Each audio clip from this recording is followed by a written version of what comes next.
আসসালামু আলাইকুম। বিনিয়োগ ইন বিডি স্টক চ্যানেলে আপনাদের সবাইকে স্বাগতম। স্ক্রিনে আমার হোয়াটসঅ্যাপ নাম্বার দেয়া আছে।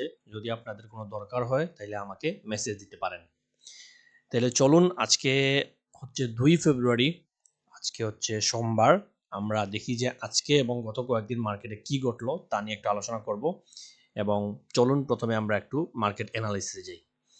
তো প্রথমে যদি আমি লক্ষ্য করি তাইলে এখানে হচ্ছে আমি আজকে দেখি যে ইন্ডেক্স প্রায় 54 পয়েন্ট বাড়ছে এবং খেয়াল করলে দেখবেন 746 কোটি ট্রেড ভলিউম আমাদের।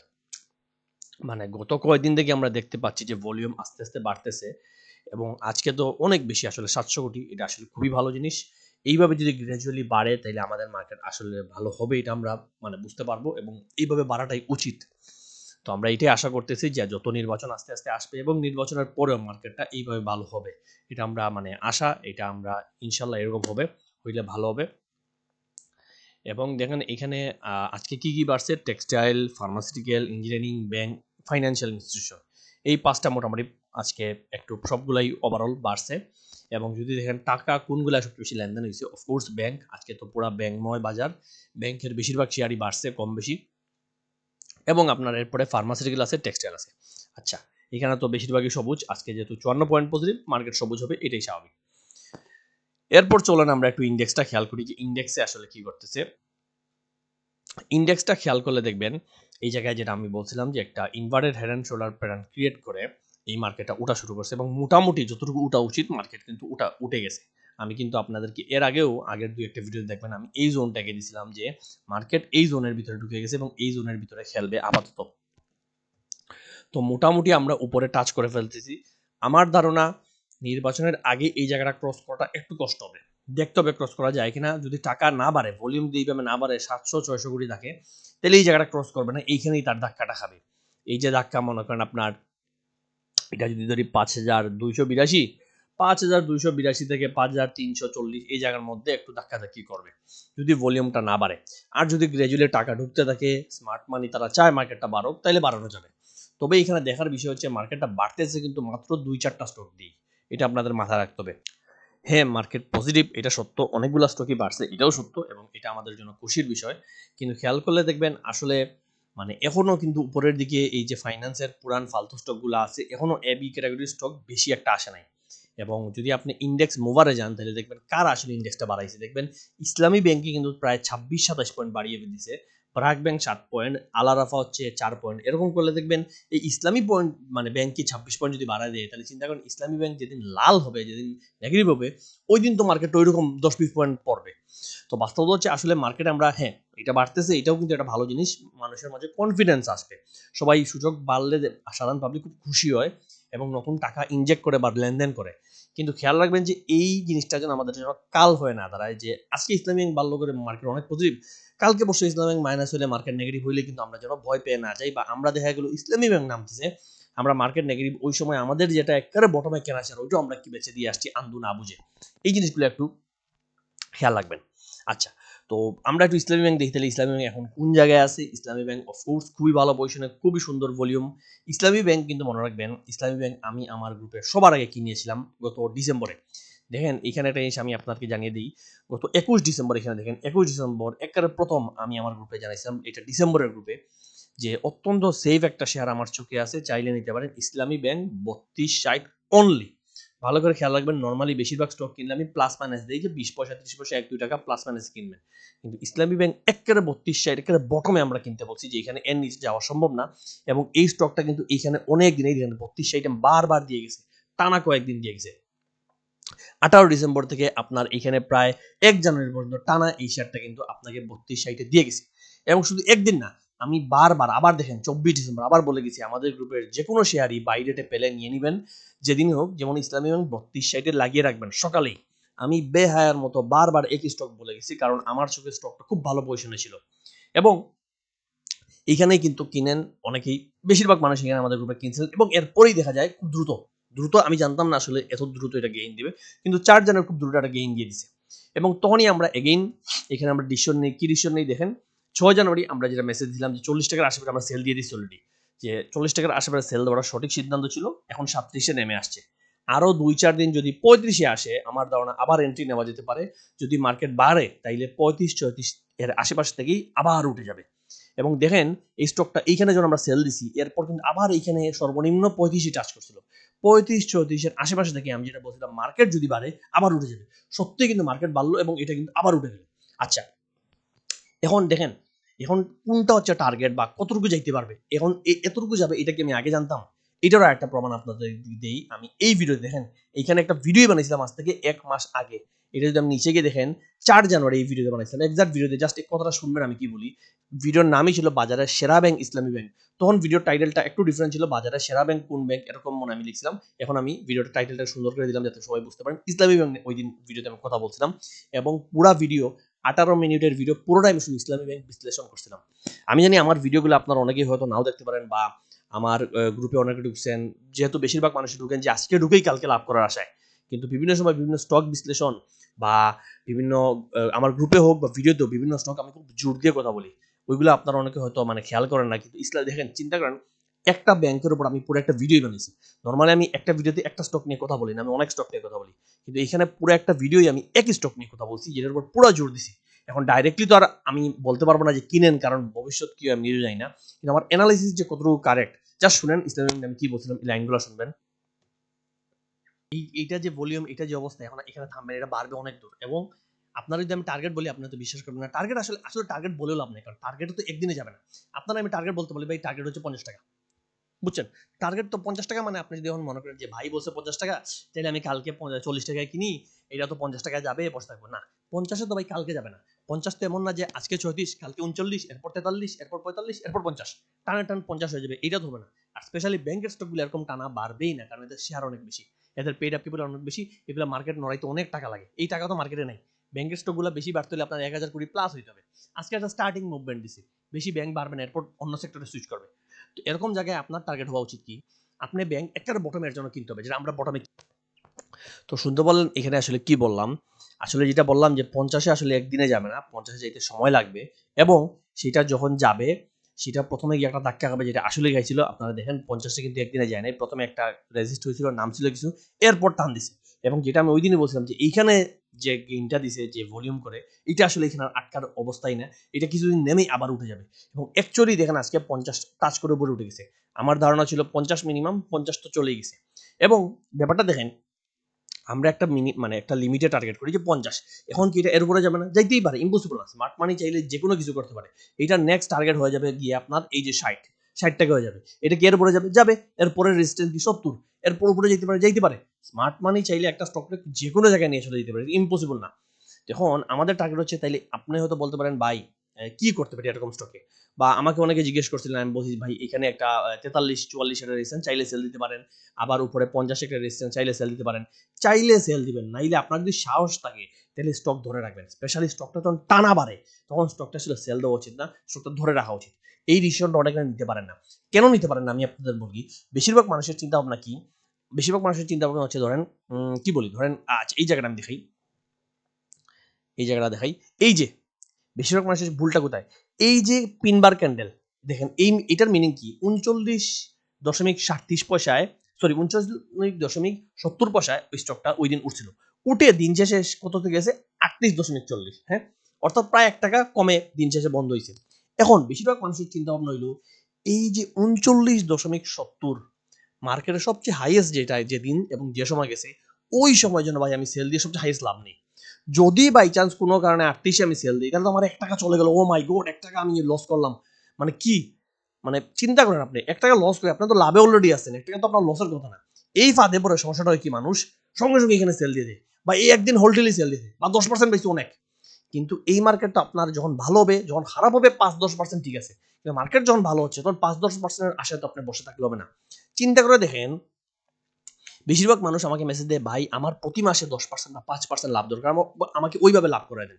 কিন্তু কিন্তু আপনি যদি চিন্তা করেন যে এই জায়গায় যে মানুষটা 32-60 শেয়ারটা কিনলো, এতদিন বসলো, সে কত লাভ করলো দেখেন। এইখানে সে প্রায় 17-18 দিন বসলো, সে কোনো লাভ করে নাই, ঠিক না? অনেকে বিরক্ত হয়ে সেল দিয়েই দিয়েছেন। 17-18 দিন বসতেই বিরক্ত, ভাই আপনার গ্রুপে 1000 টাকা দিয়ে ঢুকলাম, 17-18 দিন বসলাম, কোনো লাভই হলো না, কি বেকার, এটা ফালতু কোনো কাজ আছে। কিন্তু এরপর যখন আরো কয়েকদিন বসছেন, আপনি পাই গেছেন 20% গেইন। আচ্ছা, ধরলাম 20% গেইন আপনি পাইছেন, কিন্তু এরপর সেল দেন নেই, এখানে এসে হয়ে গেছে এটা 15%। এখানে কতদিন হয়েছে খেয়াল করেন, 39 দিন।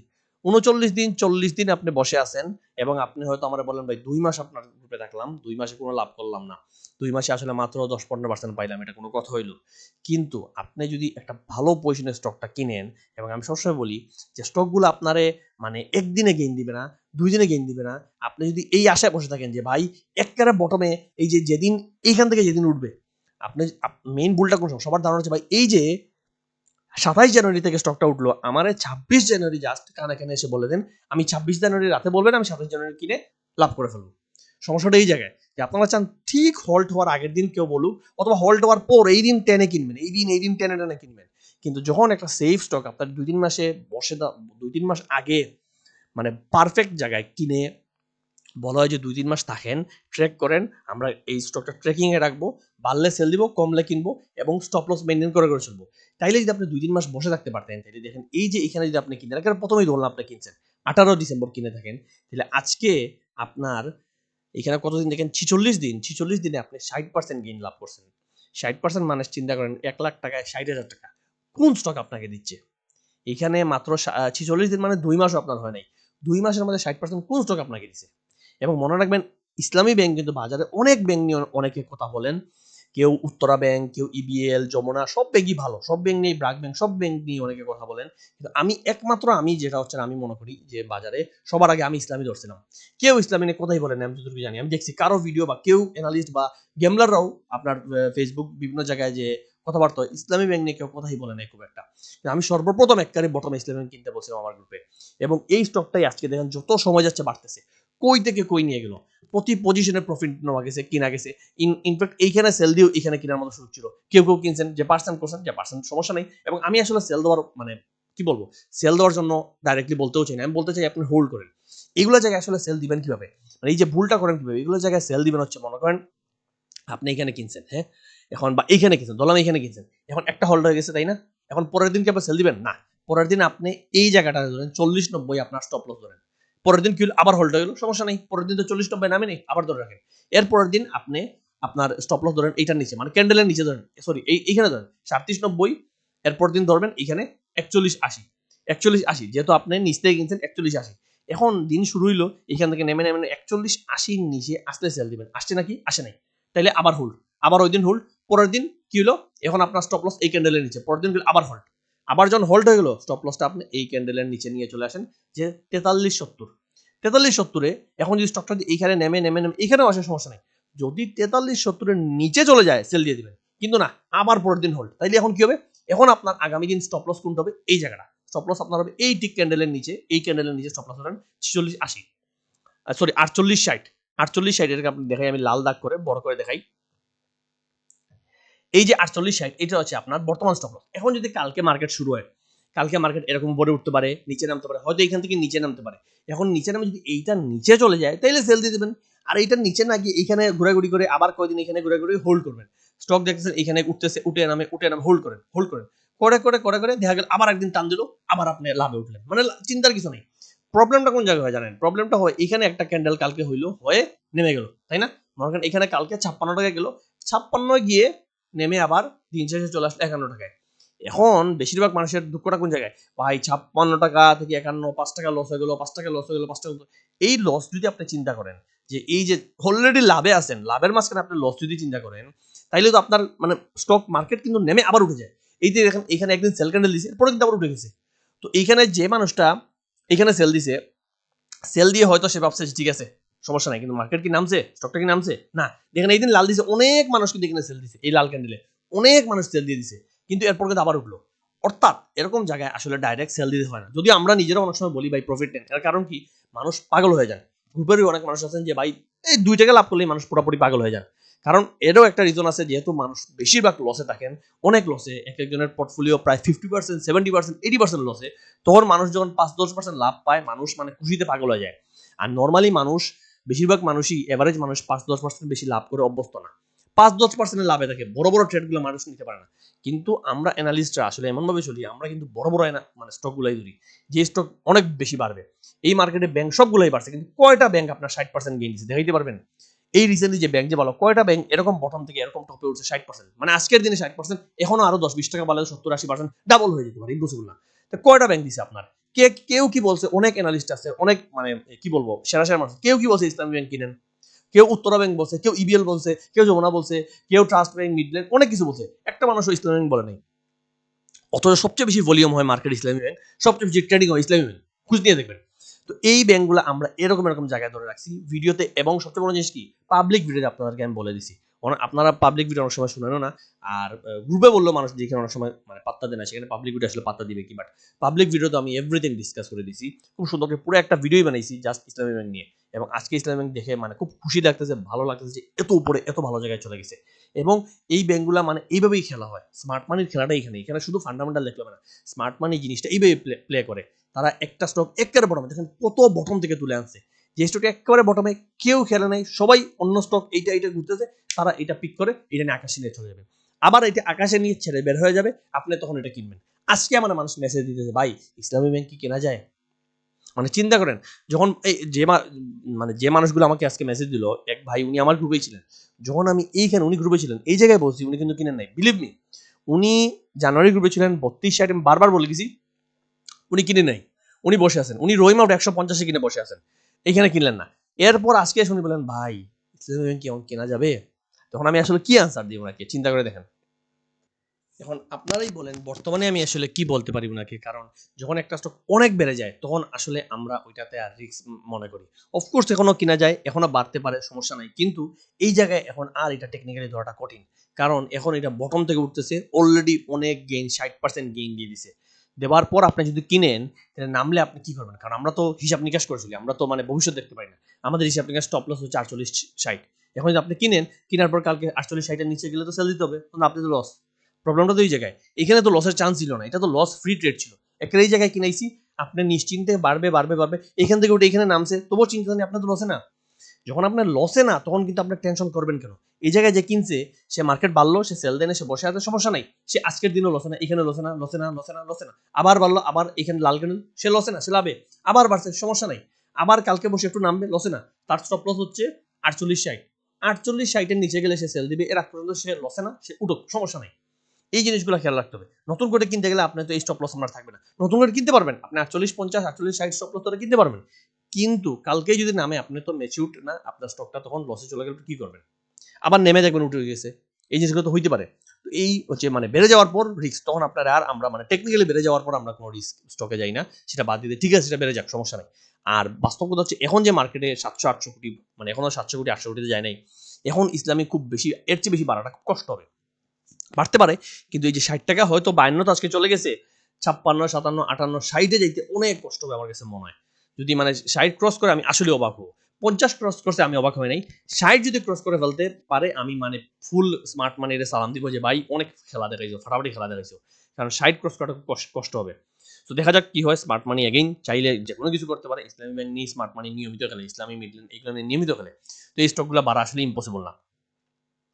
আরেকটা স্টক আপনাদেরকে দেখাই, এটাও আমরা আসলে দেখেন এই স্টকটা অনেক আগে কিনছিলাম, এটা আমরা নভেম্বরের 1 তারিখ কিনছিলাম, অনেক আগে, এবং নভেম্বর গ্রুপে হাতে গোনা 2-4টা স্টকের মধ্যে এটাকে খুব বেশি হাইলাইট করা হয়েছিল যে নাভানা ফার্মা কিনেন, নাভানা ফার্মা কিনেন। স্পেশালি এটা বলা হয়েছিল যারা স্কোয়ার ফার্মা কিনতে চান, মেঘনা পেট্রোলিয়াম কিনতে চান, পদ্ম অয়েল কিনতে চান, যে আমি ভাই ইউপিজিডিসিএল কিনেন, মথিন স্পিন কিনেন, এমন স্টক কিনেন যেগুলো নড়ে না, ফান্ডামেন্টাল ভালো স্টক মুখস্থ কিনেন, কিন্তু নড়ে না, লাভ করতে পারেন না, শেষে এসে বলেন ভাই এটা বাড়ে না কেন। তো আমি বলছিলাম ওই টাইপের মানুষ যারা একটু ইনভেস্ট করতে চান, একটু সময় নিয়ে, ভালো স্টক, তারা নাভানা ফার্মায় 2-3টা মাস দেন, দেখবেন নাভানা ফার্মা কিন্তু খেলা দেখাবে। এবং 49 টাকায় আমরা বাই রেট, আজকে দেখেন নাভানা ফার্মাটা কই আছে, একবারে এইখান থেকে যদি আপনি খেয়াল করেন, যদি বাই রেটটা খেয়াল করেন, দেখেন আজকে স্টকটা প্রায় অলরেডি 61 টাকা টাচ করে আসছে, এবং এখনো কিন্তু স্টকের খেলাটা শেষ হয়নি। 100, এই দেখেন আমার এখানে আগে থেকে মানে লম্বা করে আঁকা যে 40% লাভ করার সম্ভাবনা রয়েছে, এটা আমি স্টকটা আগেই দিয়েছিলাম। এই জায়গায় 49 টাকায় যে মানুষটা কিনছে, আমি ধরি এই জায়গায় সে কিনছে, এইখান থেকে যদি আজকেও সে লাভ করতো, আজকের দিনে সে 25% লাভে ছিল। 25%, 1 লাখ টাকায় 25,000 টাকা। তো এই কথাগুলো কাদের জন্য আমি বলি, দেখেন আপনি যদি বলেন ভাই টেকনিক্যাল অ্যানালিসিস কাজে লাগে না, আমি কি বলে, আমি এই স্টক মার্কেটে গত 1 বছর থেকে আসি লসে, 5 বছর থেকে আসি লসে, 10 বছর থেকে আসি লসে, তাইলে ভাই আমি বলবো এই মার্কেট আসলে আপনি বুঝতেছেন না, তাইলে যে বুঝে তাদের সাথে থাকেন, কারণ দেখেন আমরা কিন্তু আপনাদেরকে প্রতি মাসে লাভ না করেন, প্রতি 10 দিন পরে 5 দিন পরে লাভ না করেন, কিন্তু 2-3টা মাস দিলে স্টক কিন্তু ইজিলি ভালো ভালো স্টক ধরে দিতে পারবো, যেগুলো আগামী 2-3 মাসে ভালো গেইন দিবে। এবং নামানা ফার্মা দেখবেন প্রতিবার এই চার্ট মেনটেন করে উঠতেছে, এবং বর্তমানে তার অ্যাকচুয়াল টার্গেট কোনটা, যেটা এখানে আমার লিখেই আছে, সেটা হচ্ছে 70 টাকা তার মেইন টার্গেট। আমরা কিন্তু অলরেডি টার্গেটে আসি নাই, এখন একটা ছোটখাটো টার্গেটে আসছি, ঠিক আছে, 60 টাকাটা ছোটখাটো টার্গেট, বাট তার অ্যাকচুয়াল টার্গেট হচ্ছে 70 টাকা। অ্যাকচুয়াল টার্গেটটা আপনি পাবেন 70-এর আশেপাশে, এই জায়গাটা, এই যে জায়গাটা, এইখানে 70 টাকার আশেপাশে, এই যে এইখানে রেজিস্ট্যান্স 65 ক্রস করলে এইখানে চার্টের উপরে 70-এর আশেপাশে, মনে করেন 68 থেকে 72 প্লাস মাইনাস একটা রেঞ্জ হতে পারে। তো দেখেন আজকে কত বেশি ভলিউম হয়েছে। তো এই জিনিসগুলো হচ্ছে আসলে মানে শিখার জিনিস আসলে, যে যখন মানুষ বলে যে ভাই আসলে মানুষ অধৈর্য, যে নভেম্বরে যখন আপনার, আমার মনে আছে নভেম্বরে যারা স্টক কিনছিলেন নভেম্বর ডিসেম্বরে, পুরা মার্কেট লাল, মার্কেট নামতেছে তো নামতেছে, চিন্তা করে দেখেন এই নাবানা ফার্মা যে মানুষটা নভেম্বরে এই জায়গায় আমাদের কোথায় কিনছিল, সে আজকে 25% লাভে। আর এই সময় যখন মানুষ যারা এএল কিনছে, ভিচে কিনছে, খান ব্রাদার কিনছে, বা আপনার কেটিএল কিনছে, জেমিনিসি, আরো কত কিছু আছে, তারা কিন্তু আজকে 30 থেকে 40% লসে। অর্থাৎ অর্থাৎ জিনিসটা কি বুঝাচ্ছি, আমি কাউকে ছোট করতেছি না, আমি বলতেছি আপনার যা স্টক সিলেকশন ভুলের কারণে, টেকনিক্যাল অ্যানালিসিস না বোঝার কারণে, এবং একজন এক্সপার্টের হেল্প না দেওয়ার কারণে আপনি আজকে এত লসে। আর শেষে দোষ দিবেন মার্কেটকে। মার্কেট তো ভাই, মানে মার্কেট তো এইটাই, মার্কেট তো এটাই হচ্ছে মানে সার্ভাইভাল অফ দ্য ফিটেস্ট। এখানে যে সবচেয়ে শক্তিশালী, যে বুদ্ধিমান, যে জানে সেই বাঁচবে, বাকিরা মরবে। বাস্তবতা এখানে এটা, এখানে যদি আপনি না জানেন তাহলে মার্কেট থেকে আপনি বের হয়ে যান, নইলে আপনার টাকা বেকার নষ্ট করবেন। যাওয়ার আগে আপনাদেরকে ভিডিও যেহেতু বানাচ্ছি, দুই একটা শেয়ার একটু বলে যাই, যে আগামী কয়েকদিনে ফাইন্যান্স সেক্টর একটু বাড়ার সম্ভাবনা আছে, এটা আমাদের কাছে মনে হচ্ছে।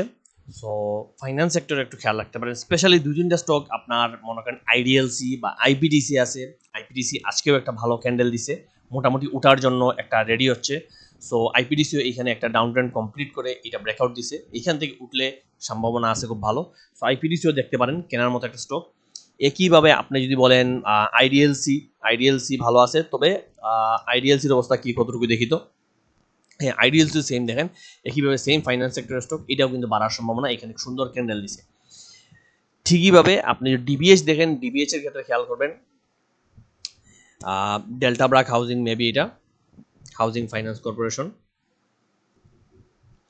ডিবিএসও সেম, ডিবিএস খুব সুন্দর ক্যান্ডেল দিয়ে উঠতেছে, এখান থেকে একটা আপ ট্রেন্ডে আছে।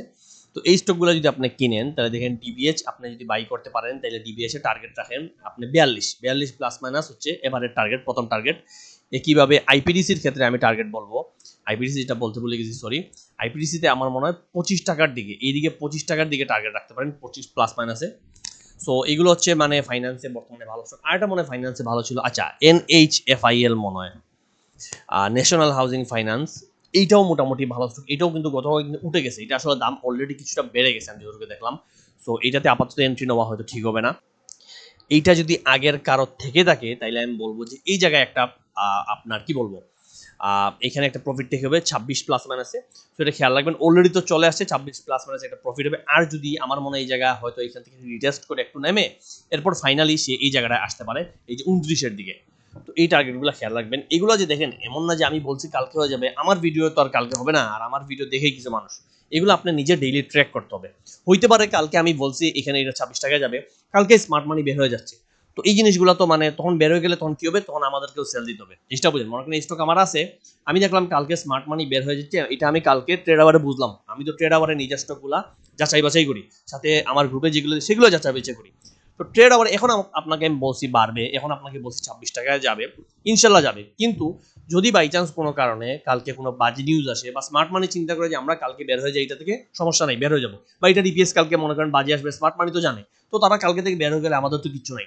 আমরা তখন ট্রেড আওয়ারে সেটা ধরার চেষ্টা করি, ধরে আমরাও চেষ্টা করি ট্রেড আওয়ারে বেড়ে যেতে, এই জিনিসগুলো মেনটেন করার চেষ্টা করি।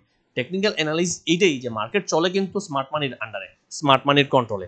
এটা আমাদের কন্ট্রোলে না, আমাদের হাতে না, এটা বুঝতেছেন আপনারা, যে বুঝবেন না তারা আসলে কিছুই বলার নাই, বাট যারা এখানে মার্কেটে পুরান আছেন জানেন, তারা জানেন এইভাবেই চলে। তো এই জিনিসগুলো আসলে খেয়াল রাখবেন। সেইগুলো ফাইন্যান্সের স্টক দিলাম চারটার মধ্যে যে কোনো কিনলে খেয়াল রাখবেন, এবং স্টপ লস টার্গেট নিজে বুঝে শুনে রাখবেন। ইনশাল্লাহ মার্কেট সামনে ভালো হতে চলেছে, এবং গত অনেক ভিডিওতে আমি বারবার বলছি যে এই মার্কেটকে 5,000-এর নিচে আটকে রাখা সম্ভবই না, এবং সত্যিই দেখেন আমরা আজকে 5,200 ক্রস করে ফেলছি, যেটা বিশ্বাসও করা যায় না। আজ থেকে 1 মাস আগে অনেকে বলছে ভাই মার্কেট 5,000-এ উঠবে না, 4,000-এ যাবে, কিন্তু আমি বারবার বলছি মার্কেট 4,500 থেকে 5,000 পর্যন্ত বাইং জোন, এখানে আপনি কিনবেন কিনবেন কিনবেন, এবং আমি বলছি ডিসেম্বর জানুয়ারি বাইং সময়, কেনার সময়। ফেব্রুয়ারি আসলেই আর কেনার সময় পাবেন না, বাড়া শুরু করবে, তখন মানে স্টক বেড়ে যাবে। এবং এখনো সুযোগ আছে, হয়তো যা কিনার কিনে ফেলেন, নির্বাচন পরে যদি সবকিছু ঠিকঠাক থাকে তাহলে দেখবেন এই সুযোগটা পাবেন না। এবং একটা জিনিস এক্সপেক্ট করবেন না যে নির্বাচন পরে টানা বাড়বে, সঙ্গে সঙ্গে টানা বাড়বে না। স্মার্ট মানি সবসময় আমাদের উল্টা খেলে। আমরা হয়তো বসে আছি নির্বাচন পরে বাড়বে, কিন্তু দেখবেন নির্বাচন পর হয়তো এত দ্রুত বাড়েনি, কদিন হয়তো বাড়ছে এরপর থেমে গেছে। এমন সময় বাড়বে যখন আপনি এক্সপেক্টও করবেন না। আশা করি কখন বাড়বে কখন নামবে এই জিনিসগুলো আমরা ধরতে পারবো এবং সেইভাবে অনুযায়ী আমরা আগাবো। তো দোয়া করি সবাই ভালো থাকবেন, আমার জন্য দোয়া করবেন। আসসালামু আলাইকুম, আজকের জন্য এতটুকুই।